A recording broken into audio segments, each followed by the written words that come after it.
महिला अपने बेटे के साथ खेलते समय भयभीत हो जाती है जब उसे लगता है कि बेटा उसे कुछ अजीब नजरों से देख रहा है, जैसे कि उसकी नजरें कुछ गलत इरादे से भरी हों। यह अश्लील नजरें किसी 6 साल के बच्चे की नहीं हो सकती।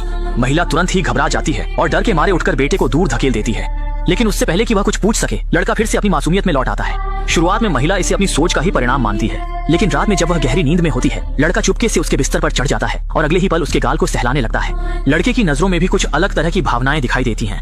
लेकिन इस दिन के बाद से अजीब घटनाएं लगातार होने लगती हैं। उस दिन घर में जन्मदिन की पार्टी चल रही थी। महिला बस अपने पति के साथ थोड़ी सी नजदीकी दिखा रही थी, लेकिन जैसे ही उसने मुड़कर देखा, वह अपने बेटे को दूर से उन्हें घूरते हुए देखती है। उसकी नजरें जैसे किसी दुश्मन को देख रही हों। बेहद गुस्से में महिला यह देखकर हैरान हो जाती है और यह समझने के लिए कि यह सब क्या हो रहा है, वह बेटे से पूछती है कि हाल ही में उसके साथ क्या हुआ है। लेकिन लड़का कुछ चौंकाने वाली बात कहता है। वो चीटर है। यह कहकर लड़का जल्दी से ऊपर की ओर भाग जाता है। महिला इसे बच्चे की मजाक समझती है। अगले ही पल बेटे ने गलियारे की लाइट बंद कर दी, जिससे महिला वहीं औंधे मुंह गिर पड़ी। क्योंकि उस समय घर में सभी रिश्तेदार और दोस्त मौजूद थे, वह ऊपर जाकर बेटे से हिसाब नहीं कर सकती थी। लेकिन उसे यह अंदाजा नहीं था कि बेटा फिर से दूर से उसे गुस्से से घूर रहा है। जब वह उसके पीछे दौड़ती है, लड़का पहले ही बगीचे में पहुंच चुका होता है। दूर खड़े बेटे को देखते हुए उसकी छठी इंद्रिय उसे जोरदार चेतावनी देती है कि सामने खड़ा यह बेटा जरूर कुछ न कुछ झेल चुका है। इस सब की तह तक जाने के लिए अगले दिन जब पति काम पर चला जाता है, वह बेटे से बात करने का मन बनाती है। लेकिन जैसे ही वह सोच रही होती है कि कैसे बात शुरू करे, अचानक पियानो से उसका हाथ कट जाता है। तब उसे पता चलता है कि पियानो की चाबियों पर किसी ने जानबूझकर ब्लेड रख दिया था। ये समझते हुए कि यह बेटे की शरारत है, महिला गुस्से से भर जाती है और तुरंत ही उससे हिसाब लेने जाती है। लेकिन ठीक उसी समय उसे तहखाने से बेटे की दर्दनाक चीख सुनाई देती है। नीचे जाकर देखने पर वह देखती है कि बेटा दीवार के कोने में दर्द से कराह रहा है। उसे सहलाने के बाद वह पाती है कि बेटा पूरी तरह से ठंडा हो चुका है, इसलिए वह तुरंत उसे बिस्तर पर ले जाती है। यह जानने के लिए कि बेटा बुखार में है या नहीं, वह जल्दी से थर्मामीटर ढूंढने लगती है। लेकिन तभी उसे बेटे की दराज में अपनी कुछ समय पहले खोई हुई अंडरवियर मिलती है। लेकिन चूंकि स्थिति गंभीर है, वह ज्यादा सोच नहीं पाती और थर्मामीटर लेकर बिस्तर के पास जाती है। लेकिन तब वह देखती है कि बेटा कुछ बड़बड़ा रहा है।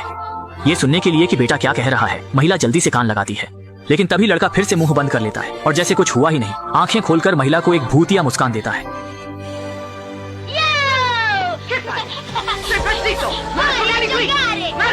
महिला बेटे की इस हरकत से मानसिक और शारीरिक रूप से थक जाती है। बाहर आकर बेटे को डांटने का मन बनाती है, लेकिन वह देखती है कि उसकी और पति की तस्वीर जमीन पर टूट कर पड़ी है।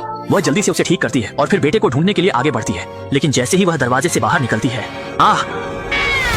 बार बार डरने वाली महिला अब और सहन नहीं कर सकती। वह बेटे के पीछे दौड़ते हुए पीछे के बगीचे में पहुंचती है। लेकिन उसके तुरंत बाद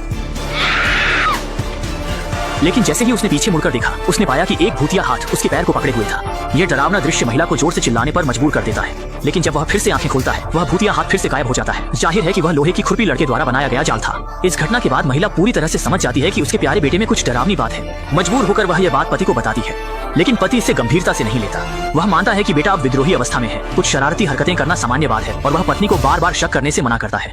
पति की बात सुनकर महिला भी सोचती है कि शायद वह ज्यादा संवेदनशील हो रही है। दिन की घटनाएं सच में बस कुछ हादसे ही थी। लेकिन उसी रात महिला ने एक डरावना बुरा सपना देखा। वह फिर से दिन के उस भूतिया हाथ को देखती है जो एक छोटी चाकू से उसे काट रहा है। यह देखकर वह डर के मारे जाग जाती है। जब वह सोचती है कि यह एक सपना था, वह देखती है कि उसके कपड़ों पर चाकू के कटने के निशान हैं। सपना सच में हकीकत बन गया। यह देखकर महिला डर से सहम जाती है और इससे उसे एहसास होता है कि हाल ही में जो अजीब घटनाएं हो रही हैं, उनका असली कारण शायद बेटे में नहीं है, बल्कि इस पुराने घर में कुछ अशुद्ध चीजें हो सकती हैं। अभी उसने ये विचार मन में लाया ही था कि उसके सिर के ऊपर ब्लाइंड्स की डोरी अचानक टूट गई। सौभाग्य से महिला समय पर बच जाती है, जिससे उसकी जान बच जाती है। इस घर में आने के बाद से अजीब घटनाएं लगातार हो रही हैं। डर के मारे महिला अब यहाँ और नहीं रहना चाहती। वह रोते हुए पति से गुजारिश करती है कि वह उन्हें माँ बेटे को यहाँ से ले चले। लेकिन पति कहता है कि पैसे की कमी है, घर बदलने की बात बाद में होगी। ये कहकर पति जल्दी से काम पर चला जाता है। महिला को अकेले इन सब का सामना करने के लिए छोड़ देता है। इस समय महिला कमरे से बाहर निकलने की हिम्मत नहीं करती, डरती है कि कहीं कुछ बुरा ना हो जाए।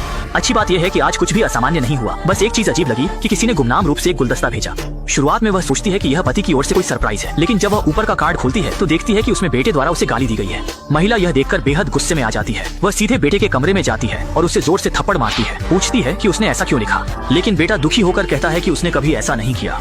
इस समय महिला को भी स्थिति की गंभीरता का एहसास होता है, इसलिए वह तुरंत बेटे को मनोवैज्ञानिक के पास ले जाती है, यह देखने के लिए कि कहीं बेटे को मानसिक बीमारी तो नहीं है। लेकिन जांच के बाद मनोवैज्ञानिक महिला को बताता है कि लड़के की मानसिक स्थिति में कोई समस्या नहीं है और लड़के की बनाई गई चित्रों से यह स्पष्ट होता है कि हाल ही में लड़के को प्यार की कमी हो रही है, जिससे वह असुरक्षित महसूस कर रहा है। महिला के हाल के अनुभवों को देखते हुए मनोवैज्ञानिक मानता है कि उसकी मानसिक स्थिति में समस्या है, इसलिए वह उसे कुछ मानसिक रोग को दबाने वाली दवाएं देता है। घर लौटकर महिला जल्दी से दवा खोलने की कोशिश करती है, लेकिन वह पूरी कोशिश करने के बावजूद दवा की बोतल नहीं खोल पाती और गलती से बोतल को तोड़ देती है, जिससे उसके हाथ से खून बहने लगता है। लेकिन इससे पहले कि वह घाव को बांध सके, नीचे से कुछ अजीब आवाजें आती हैं। ये समझते हुए कि यह फिर से बेटे की शरारत है, गुस्से से भरी वह अभी अभी नीचे आई थी।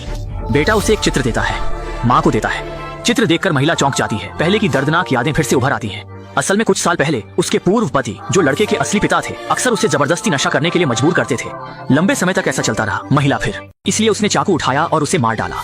इस याद के दिमाग में आते ही महिला तुरंत डर से घिर गई। क्या हाल ही में जो कुछ भी हो रहा है वो सब मृत पूर्व पति की बदला लेने की कोशिश है? अचानक एक बड़ा हाथ उसकी ओर बढ़ा। असल में वो उसका वर्तमान पति था जो काम से लौट आया था। महिला ने डर से भरे चेहरे के साथ पति से यहाँ से जाने की विनती की, यह कहते हुए कि यह घर वास्तव में एक भूतिया घर है। लेकिन पति ने इसे गंभीरता से नहीं लिया। संदेह और डर से घिरी पत्नी को शांत करने के लिए उसने जल्दी से अलमारी से नींद की गोलियां निकाली। असल में वह बस चाहता था कि पत्नी दवा पीकर अच्छी तरह सो जाए, लेकिन उसे नहीं पता था कि बेटे ने पहले ही इसे उत्तेजक दवा से बदल दिया था और अनजान पति ने पत्नी को इसे एक ही बार में पीने के लिए कहा। इसके तुरंत बाद उसने उसे लेटकर आराम करने को कहा। बाद में पति चुपके से एक कोने में गया और दीवार पर जोर से मारने लगा। देखा तो दीवार के अंदर कुछ और ही राज छुपा था, लेकिन उसे जरा भी अंदाजा नहीं था कि पत्नी चुपके से उसके पीछे आ गई थी। पति भी डर गया, हैरान था कि पत्नी ने नींद की गोलियां ली थी, फिर भी वो यहाँ कैसे आ गई। लेकिन इससे पहले कि वो स्थिति को समझ पाता, पत्नी ने फिर से सवाल किया। आदमी ने देखा कि अब वो इसे छुपा नहीं सकता, इसलिए उसने सच्चाई बता दी कि उसके पूर्व पति की लाश दीवार के पीछे छुपी है। ये सुनकर महिला पूरी तरह से चौंक गई। अब जाकर उसे सब कुछ समझ में आया। असल में पूर्व पति को मारने वाली वो नहीं थी, वो सब नशे के बाद की उसकी कल्पना थी। असली हत्यारा उसका वर्तमान पति था और आदमी ने ऐसा इसलिए किया ताकि वो महिला के साथ रह सके, ताकि यह बात बाहर न आए। उसने लाश को दीवार के पीछे छुपा दिया और परिवार को इस पुराने घर में ले आया। और वो यहाँ से जाने के लिए तैयार नहीं थी, क्योंकि उसे डर था कि अगले किराएदार को लाश मिल जाएगी। लेकिन हाल ही में अजीब घटनाओं के कारण उसने लाश को निकालकर पूरी तरह से नष्ट करने का फैसला किया। यह सुनकर महिला तुरंत डर गई। इन बातों का प्रभाव इतना गहरा था कि उसकी मानसिक स्थिति बिगड़ने लगी, इसलिए उसने बिना कुछ कहे फावड़े से अपने पति को मार डाला। पति की पूरी तरह से मौत सुनिश्चित करने के बाद उसने तुरंत लाश को दीवार की दरार में डाल दिया। अब वर्तमान और पूर्व पति दोनों की लाशें एक साथ थीं और अब महिला भी पूरी तरह से मानसिक रूप से टूट चुकी थी। इसे और सहन न कर पाने के कारण उसने एक चाकू उठाया और अपनी मुख्य धमनी काट ली। अंत में केवल बचा हुआ लड़का एक बड़ी मेज पर स्वादिष्ट भोजन तैयार करता है और सामने की खाली कुर्सी से बात करता है। जैसे ही उसने बात खत्म की, पास के झूले ने खुद ही हिलना शुरू कर दिया। यह देखकर लड़का तुरंत दौड़कर आया और उत्साह से झूला झूलने लगा और फिल्म यहीं समाप्त हो गई।